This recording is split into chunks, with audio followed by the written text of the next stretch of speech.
Hello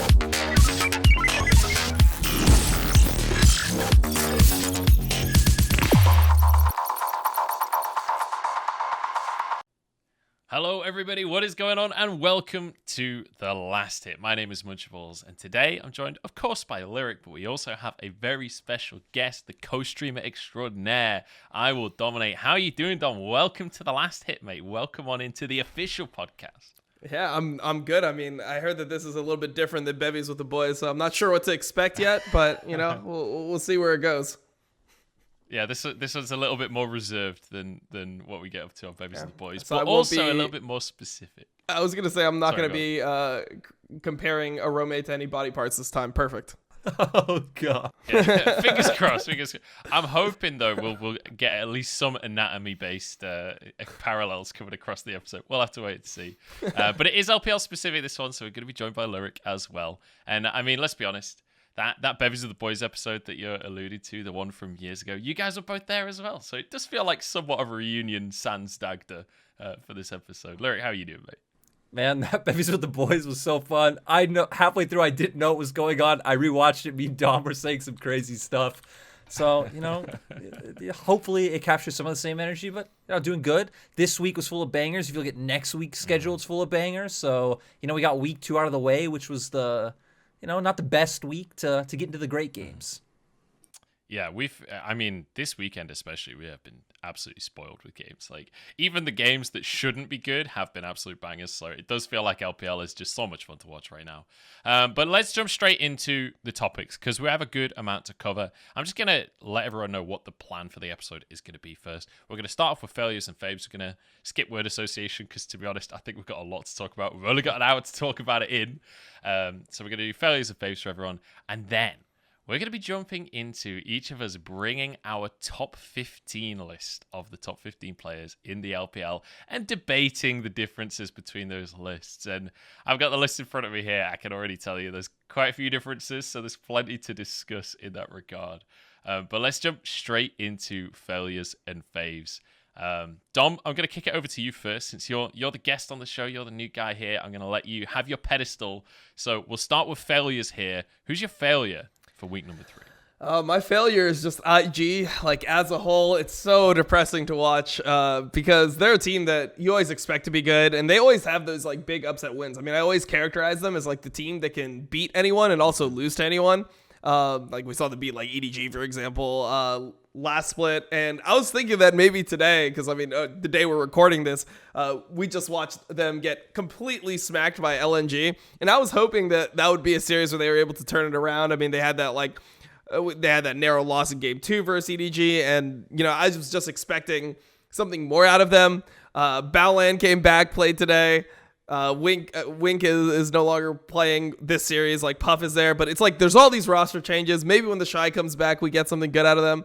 But there's a bunch of roster changes. The team looks completely out of sync, which I assume happens when you're playing with so many different iterations of the roster. And the main thing that makes me sad as an IG fan is whenever you used to watch IG, Rookie was always insane. Like, regardless of how bad everything was around him, he was always a consistent top performer. And I feel like he's lost a little bit of his touch. Like, I don't see the Rookie magic just that's going to get IG to, like, you know, a deep playoff run anymore. Like, it just feels like it's just all coming down for that team.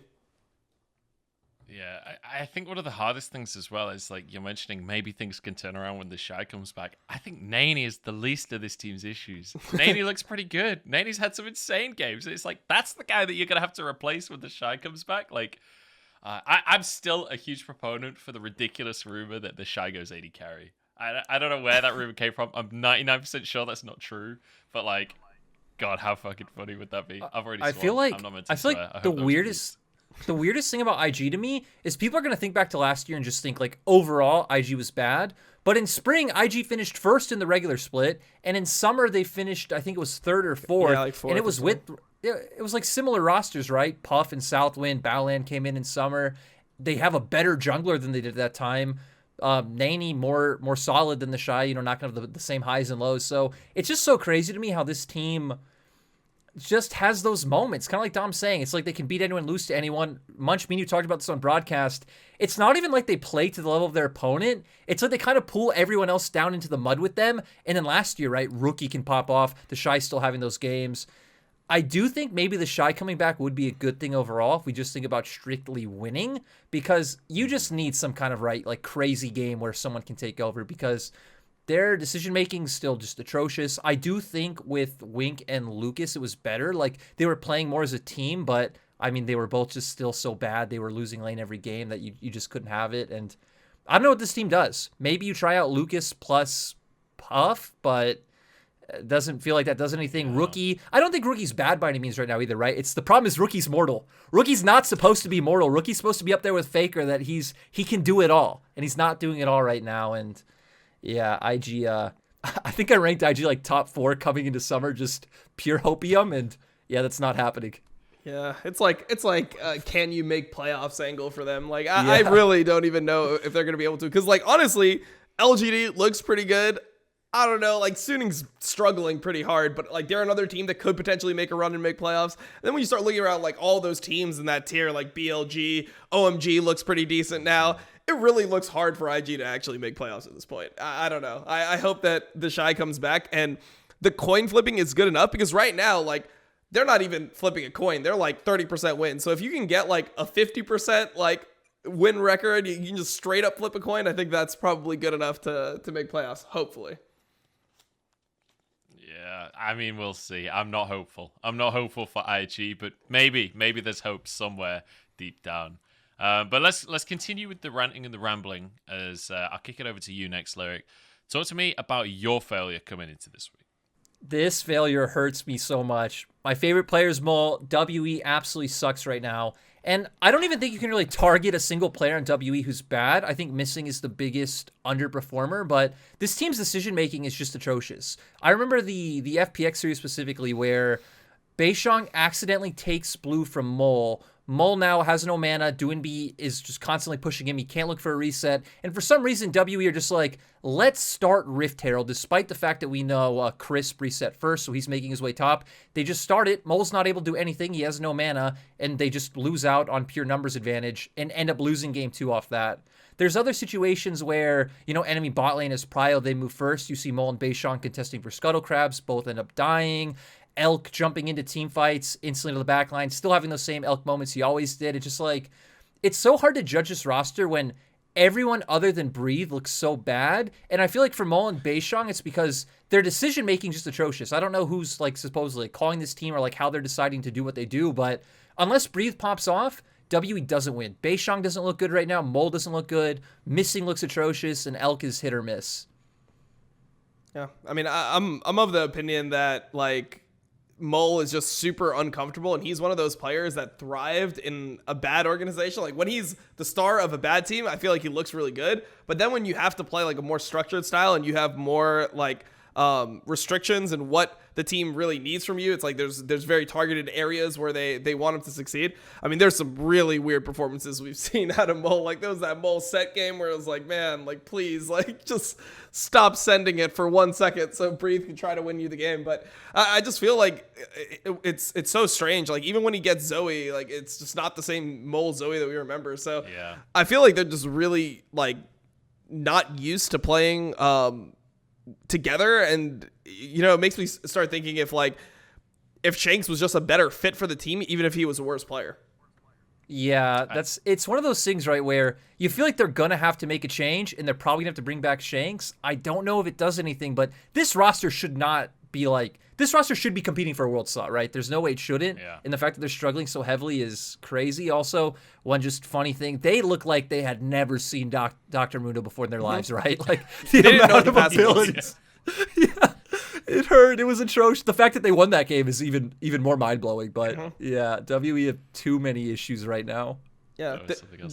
They didn't know that the passive was a CC block. Like, they actually just didn't know it, because if they did, they would have just, like, the set that's walking up would E first and then ulti the guy into, like, the wall or something. Like, they would be playing to knock off, like, the shield. It's like when you play against a Sivir, you're not going to throw your most important CC spell directly into the spell shield first. You're going to try to use other spells to knock it off or like bait it out. So they had no clue what Dr. Mundo passive did, and it's just sad that like it was so hard for them to actually play that game out. And when you watch the only excuse I'll have is that when you watch it, Mundo's passive is not very obvious, and if people don't know what it is going into it, like it's almost impossible to figure out. It's like you think your abilities are bugged or something. It's like, well, what just happened? Like there's nothing that will tell you, oh, this guy is gonna be unhittable. It's not like he gets like the Malphite like rock armor, like something where it's like, oh, he looks kind of like strong. Maybe I got to do something about this. So it's just an interesting situation.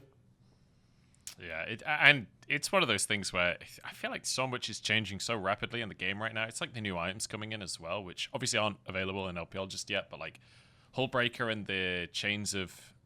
I can't even remember what the word. They made up some word. Like, I feel like there was very little announcement of these changes happening. It felt like there was just like one guy tweeted that they were going to be on PBE, and then the next patch, 2 massive game-changing items are suddenly in the game. It's like, what... I don't know. I felt like that was a huge change to happen just pretty much out of the blue. But just on the topic of WE, I think the funniest, in a very cynical way, the funniest thing about this team right now is if you think back over the last 2 years, the best mid laner statistically for this team was Teachama. Just let that sink in for a second. And I think that says a lot about where this team is at and the hope for the split. I love WE, but I'm not gonna lie, it's not looking good. Yeah, I mean they need some Aurelion Soul, some Galio, you know, just get some roamers in there so that they. Hey, Nocturne's actually meta. Yeah, Nocturne's actually meta. Maybe he was year. Like Korean Challenger Nocturne one trick. He's perfect. Yeah, no, I mean the thing. Just to speak on the items real quick, I think the problem with like this whole approach is, I feel like it's the wrong way to go about changing the problem that they're trying to fix within the game, which is like trying to make split push more viable and then give you like an answer to split push. I feel like they could have just made split push more viable by making tier 2 turrets worth as much gold as they used to be. So like taking a tier 2 turret in a split would actually feel like you're getting an objective. Now it feels like nothing. Like it's worse than the tier 1. Like you'd rather kill a tier 1 with plating than get a tier 2 any day. So I feel like it's just a weird change, but at least the hope for me is that like if the items are super OP and you just have to play like split pushers and things like that, like maybe we get to see some Chinese Fioras in LPL, which I'm always down for. I'm down for some. I mean, we already get ridiculous backdoors and split pushes without it being particularly viable. So if we actually get split pushing in the meta, it's gonna get crazy in the LPL. That is for sure. I'm gonna move on to the next topic here. I'm gonna talk about my failure. Which this week, it's JDG, which feels a bit mean to say JDG is a failure, but they lost the game to V5, dude. They did lose a game to V5. They also got crushed by EDG, right? And I think the thing about JDG that I'm putting as my failure is the fact that so many of these series, you're seeing like moments of, hey, this can work, right? Yagao's actually having a pretty good split for himself. Like Kanavi obviously is having some amazing games. Zoom looks like he's pretty on form. But like generally speaking, I just feel like the pieces aren't quite working together. It just feels like it feels inconsistent, which is something that JDG, I think, historically have been pretty consistent, like at least over the last couple of years. It feels like one of the things about JDG was you kind of knew what you were going to get coming into the games. This split, I don't know, it feels like I'm seeing different teams on different games, and it feels like compositionally a lot of the time I'm kind of scratching my head a little bit. So I don't know. I can't really quite put my finger on what it is about JDG. Oh, I can. But I just, right now, I have no faith that this team can succeed in the way that I feel like this roster should be able to. Dom, take it away, mate. Let me know. I mean, it's just their bot lane, right? Like Loken is so limited, and you know, you hear like, oh, Mystic is in quarantine. He's gonna come back at some point. They tried the series that had LPC in it. Just when you look at this bot lane that they've been running most of their games within Loken, I mean, Loken as a player seems very limited in what style he's successful at. Like if there was utility 80 carries, like if Ashe was meta and you could just play like weak side bot lane, farm with volley, kind of negate the weak lane phase that they have, and you know, unlock Lumao to go and roam with Kanavi and just do the things that made JDG great before, which is like early like jungle support synergy, dual warding, controlling vision together, ganking together, taking dragons together. Like that is what made the team strong. Like they would play with Kanavi as a carry and they would enable him with different parts. right now they just draft in ways, like they're forced to draft in ways that are just straight up bad bot lane. They have to blind picks that they shouldn't be able to play, and they don't have the versatility to play all the different styles that you need to be able to play to punish people that blind their bot lane. So for example, one thing that I really respect about EDG's bot lane is the versatility to bounce to like Cog Lulu. If then Thresh is open, they can easily just transition to a Thresh Aphelios, like a more mid-range comp, so they can play the Enchanter style, the mid-range style, then they can play the all-in style, which is like Kalista plus engage supports.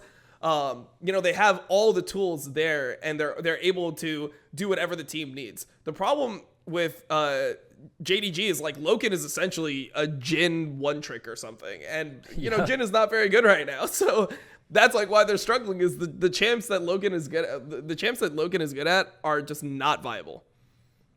I feel like the biggest thing too is you hit on like the jungle support, because if I had to overgeneralize JDG as a team as like team fighting or split push, JDG were always like a team that was super good at using picks to turn into objectives. They were so good at like invading enemy jungle, getting that vision down. A lot of times they would even like bait you and make you think like Lumao solo invading or something, then Kanavi and Yagao are there right behind and they're the team finding picks. So I feel like the fact that their bot lane is pretty much getting gapped every game, they're not able to do that. And I don't think JDG have ever really been that good at anything else. Even when it came to team fights last year, I feel like a lot of times it was Zoom having some crazy hero play where JDG won a team fight where they probably shouldn't have. So they need jungle support synergy. They need to be able to unlock Lumao. They need to find those picks to get the gold lead so that none of their other like macro issues come into play. Yeah, it's just sad, man. I can't stop thinking back to 2020 when they were like top 2. And then they made it to the Worlds, best. and it kind of fell apart. They won.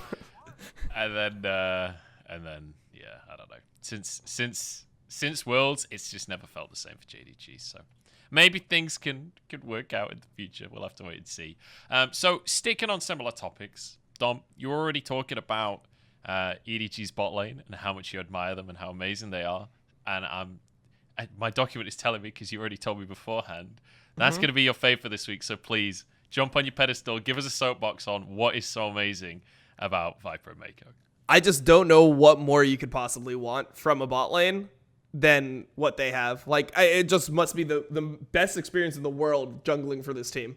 Like, your bot lane somehow always has prio in every matchup, and they can do anything that you need. Like, they can early pick if they need to, right? Like, if they need to blind, sure. If Viper plays Ezreal, he's a great Ezreal. And then they bounce to Cog Lulu, and when he plays Cog Lulu, it literally looks like Viper is scripting. Like, it actually looks like he's scripting with how clean his movement is and how much damage he outputs on Kog'Maw while being like perfectly safe. The Thresh like Aphelios game that they played today was just so clean. Like the awareness that they have, and like they have just like this innate synergy that you just love to see, where Mako is always aware of what Viper is doing and what Viper needs, so that there doesn't even need to be communication. If Viper like has to kite, Mako's already exhausting the targets that are going with him. They're kiting back together. The second they can go in, like Lantern's already at his feet. Like it's just beautiful to watch like two players that, like, you could remove voice comms, they're on the same page every single time. They know how to play like every lane matchup, and it's just crazy to see a bot lane this good. I mean, to me, it's just by far the best bot lane in the world right now. Yeah, and this is a team where I've actually talked to some people who are in EDG about their bottom lane a little bit, and they said specifically about Mako is like last year, apparently Mako didn't feel very comfortable playing a lot of different champions because of how Hope and the rest of the team played, but having Viper, who, like, Viper's Chinese, I guess, is like decent for how long he's been there, but the fact that Viper knows how to do everything perfectly has just given Mako so much confidence, where he does feel good like picking Enchanter supports again, or just pretty much being able to play anything. So it's really cool seeing Mako be able to play with a good AD carry again, because right, Mako in 2020 looked kind of scuffed, which kind of hard to blame him. Hope might have been good, but EDG as a team overall were not there. So I think, like Dom said, best bot lane by far, especially when you factor in that I don't feel like LPL we have very good bot lanes holistically. Like, we might have like some decent AD carries or like some good supports. You think of people like Iwandi, Crisp on his day, but yeah, they're gapping everyone. And I think when we get into our list, it's not surprising that, you know, these guys are some players who are pretty good right now. So I don't know. This one's such an easy favorite. These guys are absolutely insane. And the fact that this meta, they don't even need to carry, like Scout, Flandre can be doing a lot of the work. And someone pointed out, I think it was Hysterics on Twitter, said, Viper doesn't even have an MVP at this split. It's just like, man, this team is just so scary. And if we do get into more of a bot lane meta towards Worlds, like, goddamn, other teams, they better be scared. Yep. On that note, like Viper not getting an MVP today after his Kalista performance, he literally got a solo kill on the tower, like super early in the game. Like, come on, how can you not give the guy an MVP after that kind of performance, that kind of domination? But it is what it is. I think who got MVP for that game? He got Rookie of the Split, right? So he's got his awards already. Say that again. Sorry, Dom. Game 2 is JJ. JJ got. Wait, didn't JJ hint that game?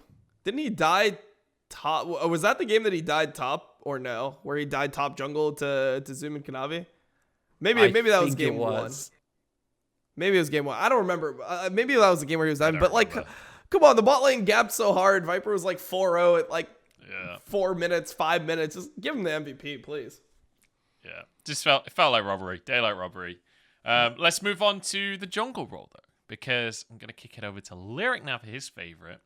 And weirdly enough, we're going to be talking about TT, which nobody ever thought would be a favorite, right. but there we go. Lyric, I wanted to take the chance to talk about TT while we can, right? Because, my favorite's going to be Xiaopeng, and TT actually took a game off LNG. That series was extremely competitive. In that series was when he had the Lee Sin game, which he was like 9-3. And Xiaopeng for this team has always been the guy that maybe isn't the most cerebral jungler, but he always does some like wacky plays or even some like weird pathing. And I think his mechanics are obviously top notch. He's like the only decent player on this team. Sam D I also think is like okay, but their bottom lane is a mess right now. And then they also got a 2-0 victory because they got to play Victory 5. So Xiaopeng's a player where it's always going to be sad that we don't get to see him surrounded by better pieces. He's a really wide champion pool as well. Always top 100 on the Korean ladder. Mains Rek'Sai, which I think is really like cool and weird. So he's always able to bring out that pocket pick. Bans is just like mind blowing right now. He does every split, right? Maybe the only competitive jungler to play Rek'Sai in the whole world right now, if I'm not mistaken. Yeah, Rek'Sai is terrible. In major regions. That champion is really horrifically bad. It's disgusting, actually.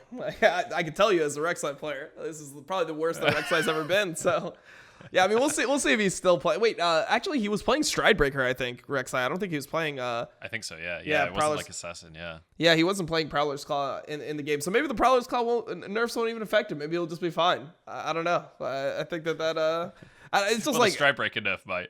Yeah. The Stridebreaker nerf might, but we'll see, because I feel like, maybe with like Blue Smite, I mean, Rek'Sai operated without like the dash for so long, right? Maybe you can just Blue Smite and the slow will be good. I think it's kind of a weird interaction where it seems like Stridebreaker was nerfed, but then when you like read all the changes, like the slow is actually pretty insane. So a lot of times when there are changes like yeah, exactly. But Stridebreaker wasn't necessary on every single champion. Like, I mean, it just didn't exist in the game until this season, right? So I feel like, sure, there is more mobility from like other items in the game or like new champions and things like that, but I feel like Stridebreaker might end up being like a super underrated item that actually will add power to champions that people thought needed Stridebreaker but really didn't.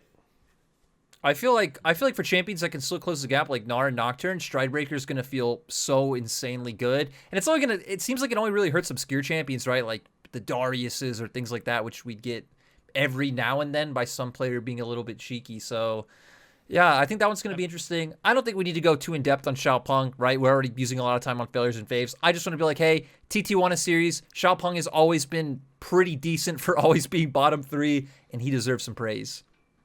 All right. I just think on the Stridebreaker point as well, I actually think that there's a small niche set of games that you'll see things like the Darius that feel like they need the Stridebreaker just to close the gap, but also when you find that flash opportunity to find the all-in and you've got the bonus of like extra slows, extra damage on your Stridebreaker, suddenly that's going to feel real good on those champs as well. But I'll move on.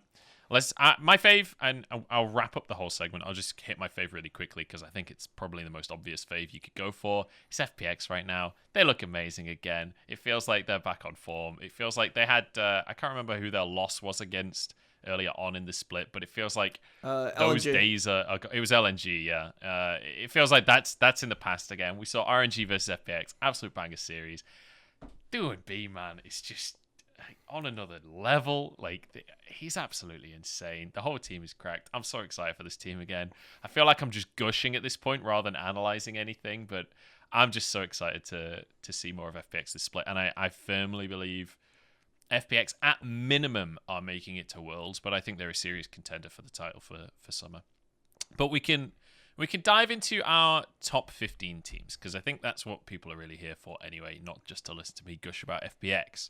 So we'll bring up a graphic on the screen, and you'll be able to see our top 15 lists. But for audio listeners, we'll quickly go through before we actually go in depth and discuss some of these players. We'll just each take it in turns and go through and talk through our lists. So I guess I'll go first. So in 15th place, I have Cream. 14th, I have Flandre. 13th, I have Iwandi. 12th, I have Breathe. 11th, I have Xiaohu. 10th, I have Jackie Love, which may be a little controversial, I'm not going to lie. 9th, I have Tarzan. 8th, I have Karsa. 7th, I have Zoom. 6th, I have Scout. 5th, I have Ming. 4th, I have Nuguri. 3rd, I have Knight. 2nd, I have Viper. And 1st, I have Doinb. And I'll just quickly mention kind of my criteria. I'm mostly focusing on recency and on this split, with some players getting previous credit from previous splits. Jackie Love certainly getting a lot of that, and maybe a little bit of copium, honestly, from me on that one. And also, you'll notice very few supports on my list. That's mostly because support is not a role that I'm particularly expert in anyway, and I felt like Ming absolutely needed to be on that list. I feel a bit bad. I feel like I've done Mako dirty a little bit, but other than that, I'm not that high on the supports, and obviously Iwandi made it to the list, but that's my list.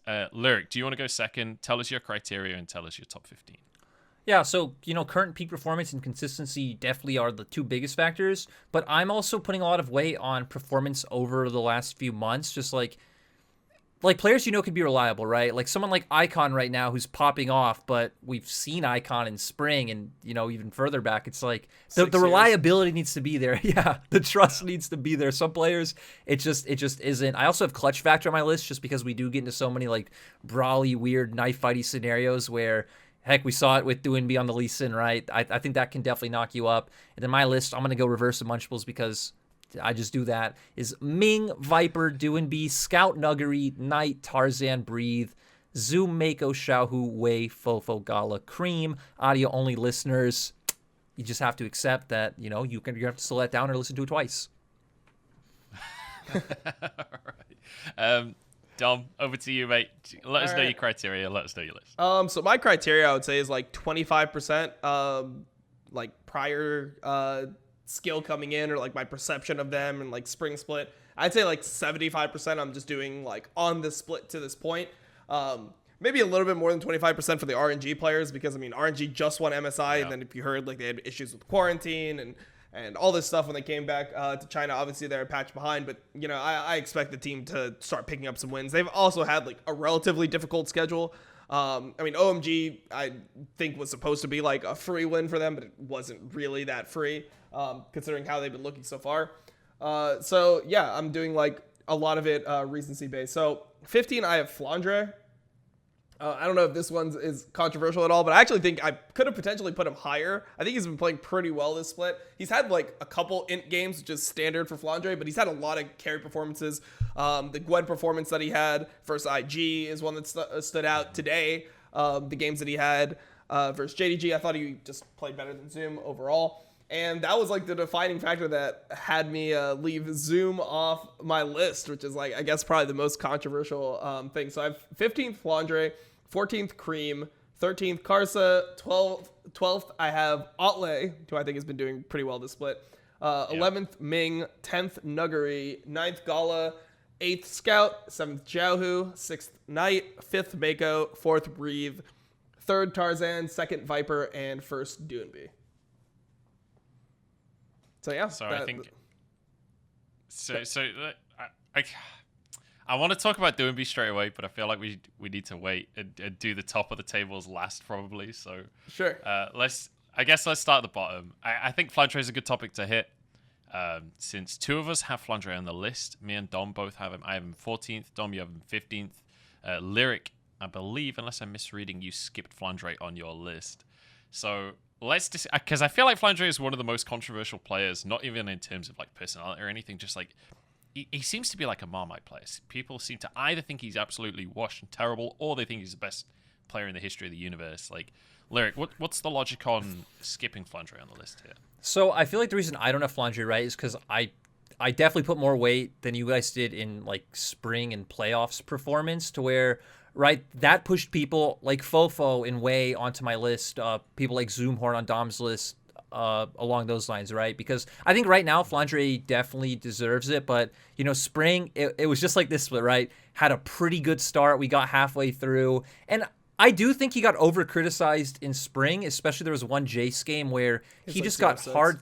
Yeah, he was 0-6, but he was still doing so much work in like team fights. You could see his positioning was still really good, getting off damage, and people are like, oh, you should be able to do that on Jace anyway, long range poke, et cetera, et cetera. It's like, no, like this guy made the best of getting no resources from EDG, getting hard dove numerous times, forced off the wave many times, and so on and so forth. But at the same time, right, it did feel like there were so many top laners who did outperform him in spring, and he was the biggest glaring hole on EDG. I think that is definitely true, no doubt in my mind. So he's getting knocked down for those. One thing I want to say I really like about Flandre that I feel like only Flandre and Zoom do super well is the way they use pressure in top, and especially like hover towards mid or use Fog of War, is something almost no other top laner in LPL does the same way, right? You have guys like, I think, Breathe, Ale, Bin, who it's very like focused on pushing their leads ahead. So I love seeing a player like Flandre who so consistently will make his way towards Scout's lane and try to transfer his pressure over. I feel like in justifying why he's not in your top 15, you've kind of complimented him a whole Well, I bunch. wanted to, I mean, if my list was this split, he would definitely be on my list, but okay. I want to look holistically. I don't have that same faith in Flandre. I'm not Nelson. I might know Nelson very well, but he's not in my ear right now. I don't know if I have faith in Flandre to keep this up all year going into playoffs. I guess is my biggest point. I don't know Nelson anymore after some of those G2 drafts. That's all I'll say. I've cut off ties. I am not associated with any of that I saw in LEC last week. Oh my god. Yeah, there's been some spicy tweets off the back of that as well. In case anyone missed it, Freak and Grabs kind of going at each other. Check that one out. Freak just goes at everyone. He's the most aggressive plat player I've ever seen. That's all I'll say. I'm not going to touch this one with a barge pole. So I want to mention my logic of Flandre as well. I think one of the things that he's bringing to the table is a lot of versatility in the top lane. Because I feel like the meta right now is pretty wide open. I feel like you can draft completely different ways. Like, obviously, we've seen a lot of Gwen going up there, but the fact that we've seen him play Akali twice and win both of those games, he's played Gnar, he's played Renekton, he's played Wukong, he's played Set. Like, you can have him on these bruisers, you can have him on the tanky engage tools, or you can have him on like things like the Gwen that are just going to take over the game and be the carry themselves. It does feel like Flandre right now is incredibly flexible up on that top side, and I feel like he's a tool that EDG can use well. Kind of similar to what you were saying about the bot lane for EDG, where if the draft is going a certain direction, they can stick Flandre in multiple roles and he can fulfill that for the team. So I definitely think that's a big bonus in his pool, because there's a lot of tops in the LPL that you can't necessarily say that for. Yep. All right, so let's let me bring up the lists again. We all have Cream 15th/14th. I think let's just take a moment and just appreciate Cream for a second. The guy's he's amazing on Assassins. He's so much fun to watch. He's on OMG of all teams, and he's making this look amazing. Like, he is individually winning OMG a lot of these games in my mind. Like, his Sylas is sick, his Akali is sick. His Kiana game, that was so insane. Yeah, his Kiana. That immediately got Kiana banned for the rest of the series. Like, dude, this guy has an amazing LPL career ahead of him, whether it's on OMG or on other teams. Like, for sure, Cream is, in my mind, he's going to be around for the next few splits. Like, guaranteed. What do you guys think? I mean, the only thing that we have to see is, like, versatility, because, I mean, he's pretty much just playing melee mid laners every single game, and from what I've heard, like, in the community, that's kind of what he was known for in solo queue, is he was just, like, this guy who played a bunch of Kiana and a bunch of these, like, assassins and things like that. So right now, I think the meta is really good for that. If that actually is like an accurate characterization of his skill set, then this is the best time you could have came in, because pretty much like you have the ability to play Lee Sin into like almost every matchup. You can play Set mid, you can play Sylas a lot of the time. Like if other people pick things like Galio, then you can pick Kiana like you did. There's a lot of like opportunity for that. So I think that like if he is able to be proficient on like mages, or at least have like a couple ones or answers to them within his champ pool, I think he'll be fine. But like that's the only thing that I pretty much want to see from him, because it just looks like his raw ability to like assess situations and figure out the best way to fight them is like really top tier. It's just so crazy, especially the times when like both teams will be backing off from objectives. There's one time in mid where I can't remember what team they're playing. It looks like the enemy team gets away, and he just like knows, like if I flash, get this dash perfectly, I'm gonna pick up the kill. There's another one on Akali in the enemy jungle where the enemy team is disengaging from contesting blue buff.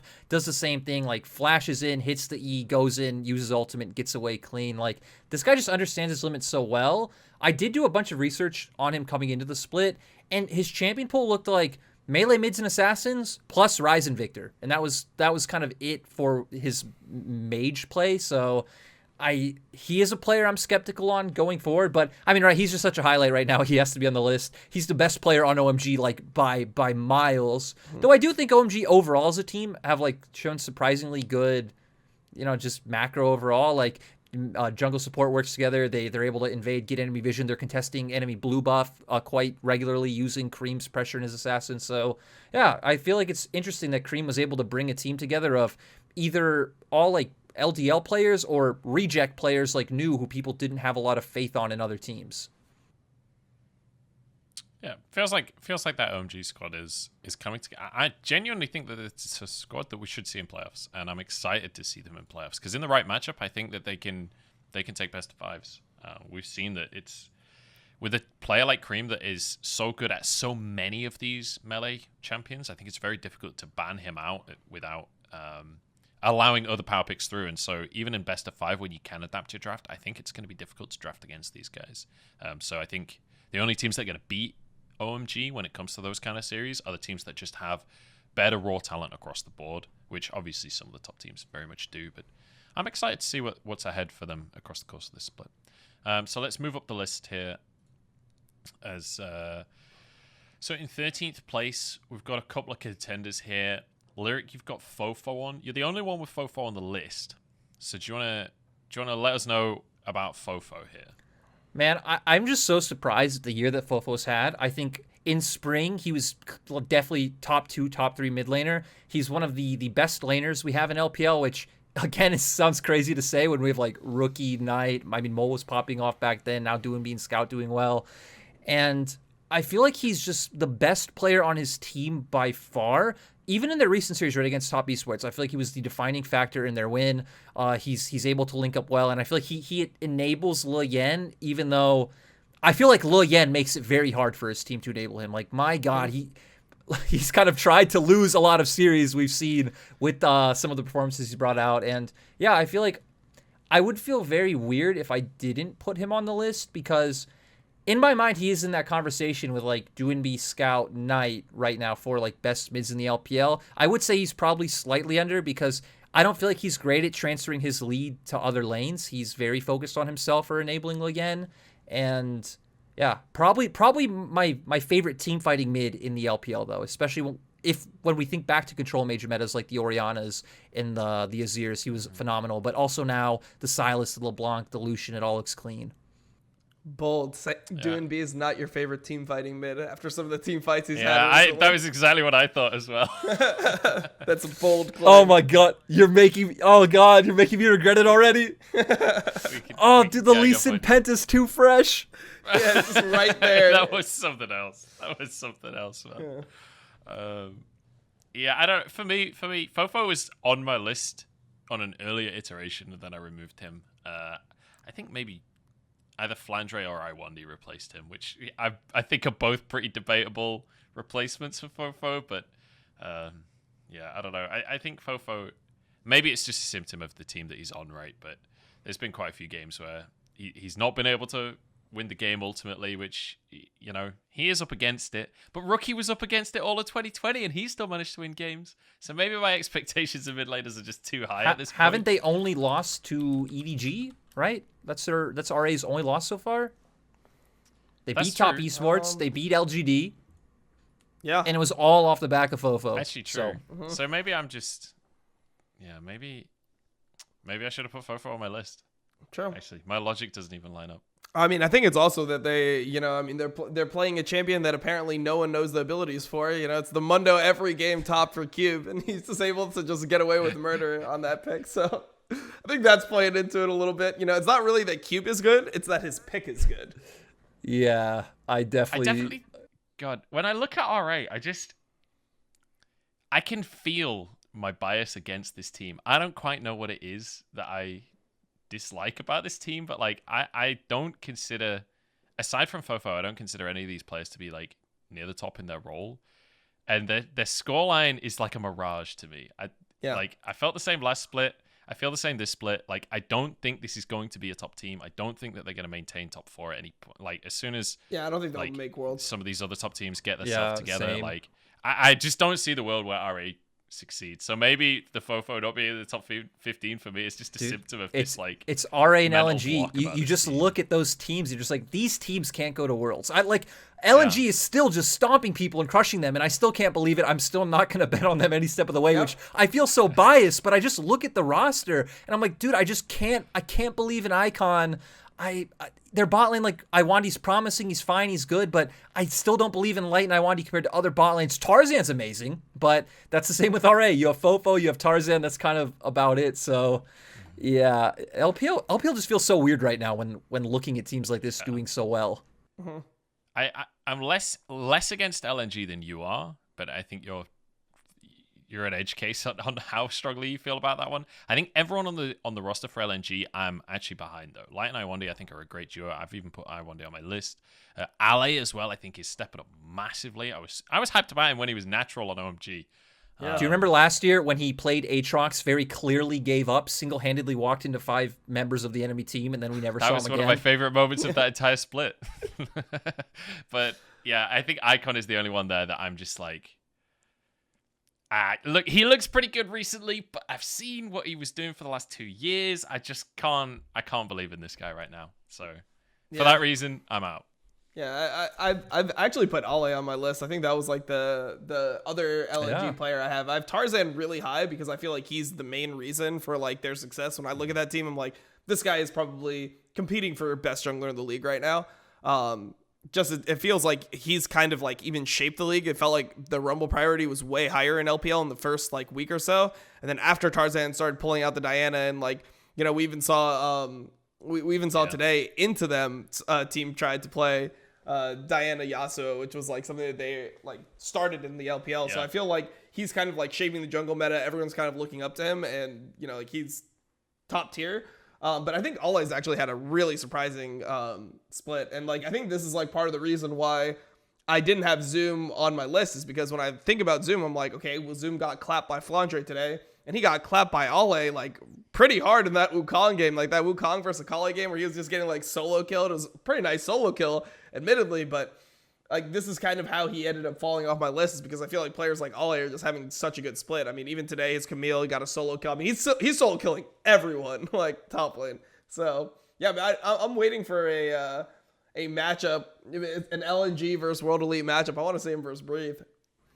Yeah, I feel like the thing about Ollie, right? He obviously didn't make my list because of my criteria, but the thing that sucks for him is if this meta ever goes back to the Orns, the Scions of the world, I mean, he's just gone. He's just, he's like that same breadth of player of someone like a Bin where his Akali's phenomenal, especially the FPX series. Like some of the angles and ways he fought in Baron Pit were so fun to watch. He's obviously a Camille main, does exceptional on that, but I look at him, it's kind of like how I look at Cream. I'm just skeptical. I don't know if I have faith in Riot keeping the meta like this, and I feel like if the meta isn't like this, he isn't going to perform. And then I don't want to factor intangibles into my list, but we very publicly saw in a pro game last split, doesn't have the best mental when it comes to like not being able to tilt when his team isn't able to win. So, but I think right now he's definitely a standout. Him and Tarzan are my favorite parts of LNG. I actually have a softer spot for Icon than I do their bottom lane, but I just like people who play assassins, so Icon, you do it for me, bro. Just think about what a world we live in. That one of the most exciting matchups to look at players going up against each other is LNG versus WE. Who would have seen this coming a year ago? Like, it's kind of crazy to think about, really. But I completely agree that the top lane is going to be pretty nutso for that matchup. I think the next player on the list to talk about, we talked about Ale, and I think, Dom, you were the only one to put Ale on. And Ale was definitely a consideration for me, but it didn't quite make the cut. I think we should maybe talk about RNG here, because there are a few RNGs cropping up across our lists here. In 11th, I have Xiaohu, same for Lyric. Lyric has Wei in 12th. And then we've got Ming in 11th for Dom, which I put Ming all the way up in 5th. And Lyric actually put Ming in first place. So I think let's just talk RNG maybe holistically here and explain our decisions. So Lyric, do you want to go first since you put Ming literally in first? I feel like that's the most kind of out of the trend out of any of us. Again, a lot of it's coming from Spring, MSI, all that stuff, but I actually been watching a lot of the pro views lately, and I still think Ming's the best player on this team, like by far. Like the way he utilizes windows and even creates windows, I love watching how he'll like go for heavy trades in bot, set up his own roam timing, and then still look for these plays up towards top lane. He has like a very good split between how much time he spends in lane with Gala and how much he will roam with Wei as compared to someone maybe like Mako, to where Mako's dual proximity is a lot higher than like how much he'll ever work with JJ. It makes sense for EDG as a team, but I think Ming is so well-rounded. I still feel like he's probably the best support we have in the LPL. And support jungle is always hard, right? Because when your team isn't winning, I feel like those are the two roles that are most impacted by their performance. He doesn't make any obvious mistakes. He's still the main engager for the team. I feel like he sets everything up for RNG. I feel like if there's ever a day where Ming is bad, this team, it's not even like right now. Like they instantly go towards the bottom of the table for me. So yeah, I just have a lot of faith that Ming and RNG as a whole, like Dom was saying earlier, I feel like RNG are going to be able to get back towards the top. Whether they're competing for the championship or not, I don't know. I would assume they could, but with this meta for mid lane, I feel like that's a big question mark. But yeah, I still have a lot of faith in Ming. I really love watching his pro views. I think it's like some of the most exciting you can get when watching a support player play, with just how much he's able to influence the map. Low-key jab at support players right there. Yeah. Yeah, support players are bad at the game. True. I agree. Just as a whole. Is that why you put Ming in 11th? Look, I come from the era. He's a support player. Look, so I started I was like in that original class of like professional League of Legends players, right? And the way that teams were decided were you got 5 people together and everyone kind of played every role at that point. And the player that you decided like you didn't want to kick, like you liked him, but he was the worst, you put him on support. That's how it is. And even nowadays, like if you start playing with a group of friends, the worst player will always go support. So yeah, support is just like that. I mean, in my mind, like it's different in competitive play because a lot of times you have a lot more responsibility in things like engaging. But support is generally the easiest role in League. But yeah, no, I definitely agree that Ming is super good.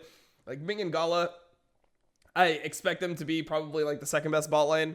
I don't know if they'll be as good as Viper and Mako. In lane at least, I think that the problem with them is that they don't have the versatility, I feel like, to match. Like they've been trying to play these new bot lanes since they've been back in LPL in summer, but it feels like they just don't have like the same level of proficiency on anything outside of like the all in like engage and murder the enemies, like that type of bot lane. So yeah, like I think that they've just been like decent since they've came back. Like they're not as good as they were at MSI, but obviously there was a bunch of issues once they returned to China. The player that I put the highest out of all the RNG players was Xiaohu, who I probably didn't perceive as their best player, but if I'm judging their split right now, I mean, he pretty much beat Nuggery as hard as you possibly could. I mean, he solo killed him, like 4 times in the first, like... He didn't even have a solo kill before that series. It was disgusting. Yeah, he had 3 solo kills in game 1, and then in like the first 5 or the first 2 levels of game 2. So in like the first game and the first 2 levels of the second game, he had 4 solo kills combined on Nuggery, who, for my money, was probably the best top in the world in spring. You know, I mean, we saw the finals when he was getting 4-man by RNG and like killing people. So. That's why I put Xiaohu so high, is I feel like his performance on Gwen was really good. I forget what he did. I think he took like interesting summoners. Maybe he took a Ghost one game, and then I think he took Ghost. Yeah, he took Ghost once and Flash. Yep. Yeah, which I liked. I liked the idea of being more flexible with your summoner spell. I think a lot of people get really stuck in like the Gwen, I need to take Ignite type of mentality. So I like that he was able to throw different looks at Nuguri and just beat him so hard. So yeah, for RNG players, those are the 3 that I ended up putting on my list. I mean, I wanted to put Wei there, but I feel like Wei's Rumble has never really been it at MSI. Like he looked really good in knockout stage, or like the whatever it was, the group stage, I think it was called. Rumble stage. Yeah, I think knockout. Yeah, I think it wasn't knockout stage, right? It was group stage and then Rumble stage. The first stage, right? Anyway. Yeah, so like the first stage, like in that, what he's playing against, like wild card teams who looked pretty good on Rumble. As the tournament went on, he started to drop it, and like, I mean, his best 2 champions were Udyr and Morgana in that tournament. I thought he was like pretty much. I mean, he felt like he was really good on Lilia, but Lilia's pretty much completely out of the meta. He was good on like Lilia, Udyr, and Hecarim, and none of those champions are still available in summer, or like not really pickable in summer. So I feel like he's taking a hit in that regard. Like I don't think the meta fits him super, super well, and that's why I'm way off the list. And then Cryan obviously is just like the worst player on the team, I would say. I think it's pretty comfortable. I think that's unanimous. Yeah, I'm kind of a similar pool here. I had Ming really high. I have Xiaohu reasonably high at 11th, but I do think that Ming realistically is the guy that's setting this all up. I did have Ming really, really, really high on my list, and then as I was adding more and more players, I was like, God. It's the same for Scout, actually. Scout I put in 6th place in the end, and I wanted to put Scout higher than that. I feel like Scout has actually been played super, super well, but the top of the list is so competitive right now, honestly. Yeah, the pick that I'm surprised that you guys have is actually Nuguri at 5th and 4th, because I feel like he's been running at this split. Like, he's been going back to LCK Nuguri 0-2 power spike. Haha, I got solo killed twice in lane. Doesn't matter. Like, his team fighting and stuff is still really good, and he always recovers in games, but like, his laning has been atrocious in the first especially the RNG FPX series, I think. Yep. Yeah. But there's always been like these that was huge one thing issues that I was unsure about as I was writing it. There's a couple of these that I'm like unsure about as I was writing. Jackie Love as well is another one where I'm like, can I realistically justify that? But I still have like faith deep down. The Jackie Love one is not even anything to do with proper analysis. It's just like, look at the damage the guy does every single, I can't swear, game. Like, it's unbelievable. He is like comfortably the best at just doing damage. It's just sometimes he wants to do the damage a little bit too much, and sometimes that loses them games. Hey, Kog'Maw passive does damage. Can't say that for other. Does, and he maximizes that. Maximizes that. To be fair, he's actually legitimately turned team fights with that. I'm not getting right. I'm jumping out of the rabbit hole of Jackie Love because I feel like I'll just derail the whole conversation. I do just want to say real quick on Nuguri point. I feel like the only person I could realistically put above Nuguri like right now would be Breathe, and actually consider doing that. I was like, Breathe may be my highest top laner on the list, but I guess it's just the biggest get out of jail free card that I can keep going back on Spring. But I do find it amazing how well Nuguri can recover in games. I feel like every game we've seen him int. You know, there was the Jace game, I think that was yesterday. He had a game on Gnar where I remember him just getting, bodied over and over and over again, kept coming back with those Gnar ultimates. And there's really no one else in LPL who I think is as good at recovering as he is. So he's another player that kind of gets the benefit of the doubt. You expect him to come back. I feel like him and Breathe for me right now are like very close in terms of where I rank them. Actually, I feel like Zoom is probably the biggest question mark on my list. That like, man, I have way too much faith in Zoom to have him top 9 in the LPL right now. But I have him 7th. But that is pure faith, right? That is pure retrospective, because I don't. And this meta is like terrible for him too, right? This meta is not a Zoom meta. He needs like the Orin set top. Yeah, set is in there, but like Orin, he needs Orin in there. He needs like Aatrox in there, like all these types of picks. Yeah. The thing about Breathe that I'm gonna talk about though with him versus Nuguri is like, yeah, Breathe doesn't get to recover as well as Nuguri because he never loses as hard as Nuguri. So I feel like you have to like really be losing to have to recover to the degree of Nuguri. But it is true that like there's so many games where I'll be like, yeah, I mean, he's completely out of this game. He got solo killed 3 times. And then you'll look at the team fight. You're like, wait, he's 5-3-10. Wait, he's 5-0-10 since lane phase ended. So he is able to like always make himself relevant in the game. And I feel like that's a skill that most top laners don't have. Like they'll just... We'll get games like Bin's game today where it's like, okay, well, you're not playing League for the rest of the day on this one pick. So yeah, it's I think Nuguri is a very incredible player when he's not sometimes sprinting it. I feel like a big thing for me, real quick, just about a lot of the players on the list who made it, is also that I have faith in them going into playoffs.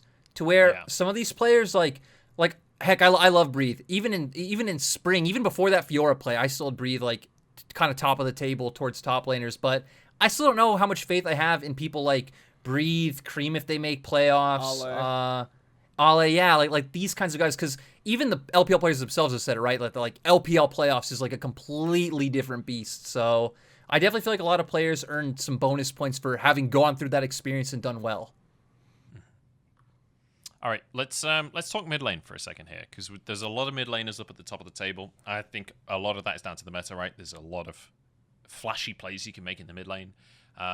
So just to reiterate for audio listeners, I have Doinb in first, I have Knight in third, I have Scout in sixth. Lyric has Doinb third, Scout fourth, Knight sixth, and Dom, you have Doinb first, and then Knight sixth, and Scout down in eighth. So can you talk me through the Scout eighth? Because I feel like Scout's actually kind of been popping off this split, honestly.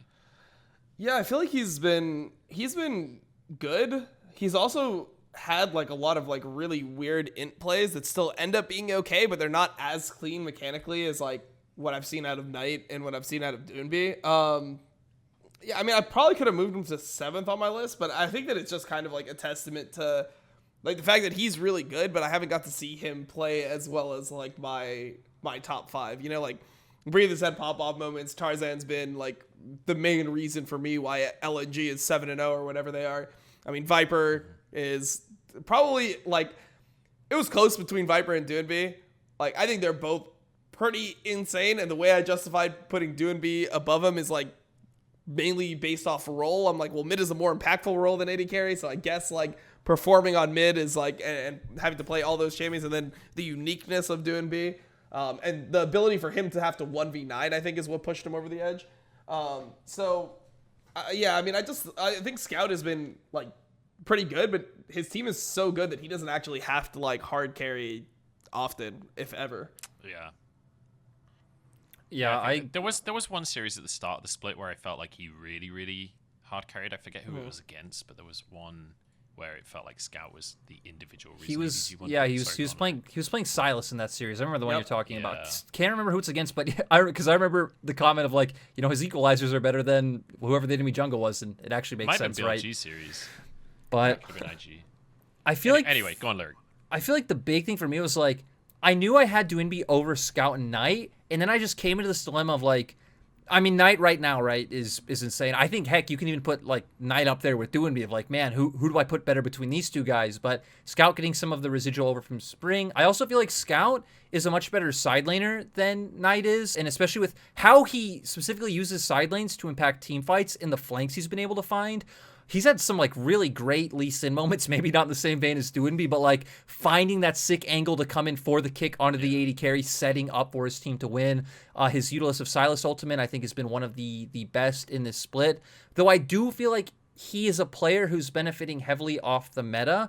Scout, I think, is fine on control mages, but I don't think his Orianna, Azir, or any of those picks stack up to how good he is on the likes of Akali, Silas, and Lee Sin. So yeah, Scout over Knight to me went to some of those other factors other than just how good he's mechanically, because I think Knight is better mechanically. I think Knight does have to carry harder and has carried harder than he has, but I think Scout and Knight, I mean, just imagine any other team going up against these guys at Worlds. Like, assuming they don't underperform like we saw like Knight last year at Worlds, I think a lot of the mids from the West, a lot of maybe even the mids from Korea now, because, you know, now with Showmaker down in the bottom lane, I have no idea how that's going to go. Showmaker probably not going to make it towards Worlds.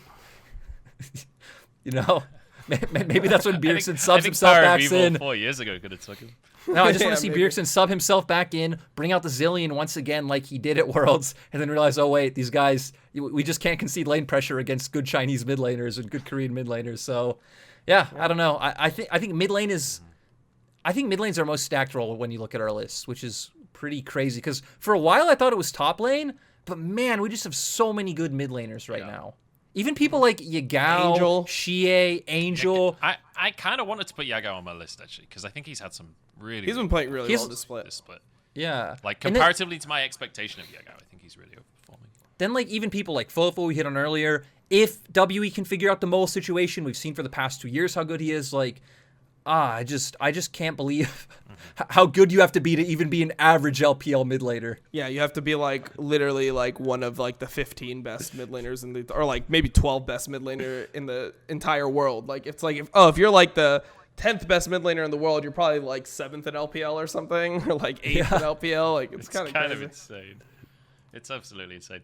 So we are starting to run out of time. So Dom, I want to give you an opportunity to kind of talk about DoNB because I know he was the player you're most excited about coming in. I wanted to kind of give you a bit of a soapbox moment to explain why he's number 1 on your list. Yeah, so I mean, I think he's just having complete 1v9 performances. I mean, his team is having some like pretty bad games around him, and it feels like he's just consistently so good. One of the things that I think is unique to him is I think he's just the best engaging mid laner in the world. I think there's no mid laner in the world that can read team fights and like figure out how to start team fights better than him. Almost all mid laners that we see, they'll flank as on Akali after something's like started, but DoNB's the one that will be the first in, and like he knows his limits so well. I think his ability to lane with melees is unparalleled. Like he will always CS fine into all these matchups that should be impossible. Like even with his Kled, like he was playing, and this will go back to Spring, right? But he was playing Kled into Syndra, almost like specifically, and this matchup is like unplayable. Like you just lose so much health if you just walk up for a minion, and he would end up even CSing. You'll see games where he's seemingly roaming all the time, and you'll look and it'll be 18 minutes and he'll have 215 CS. And it's like, okay, well, like how is he CSing so well while roaming all the time?